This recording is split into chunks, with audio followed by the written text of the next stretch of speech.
السلام عليكم خاوتي، ان شاء الله تكونوا كامل لاباس. اللي ما راش مشترك يشترك معنا، وبلا ما نوصي خاوتي لايك لايك لايك.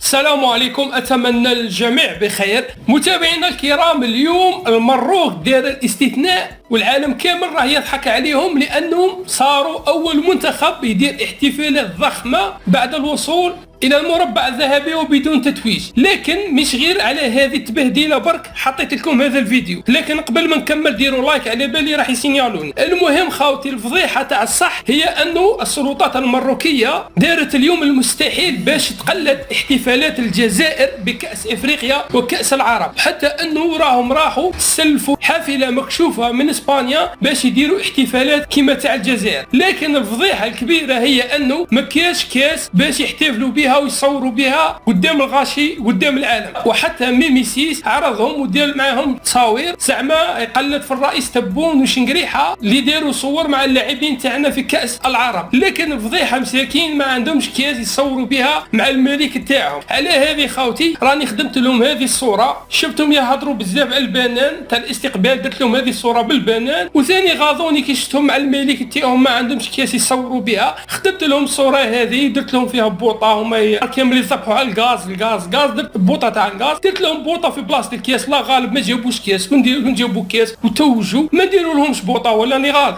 لا غالب ما قدروش، عندهم 50 عام هما يشاركوا كاس ما جابوهاش، تتويج واحد ما جابوش، المندبه كبيره والمية فار. انا هذه اول مره نشوفها انا يا منتخبي كلاسي 4 ايام يديروا احتفالات ضخمه طايح اكثر من نايض، حافله مكشوفه تصاوير مع الرئيس ولا الملك تاعهم، هما كاس ما جابوهش، مركز الزوج وما جابوهش، من الثالث وما جابوهش، كلاسيو الرابعين ودايرين هيلاله كبيره. المهم خاوتي، انا هذا رايي، وانتم شاركوني بارائكم، وما تنساوش اللايك لايك لايك.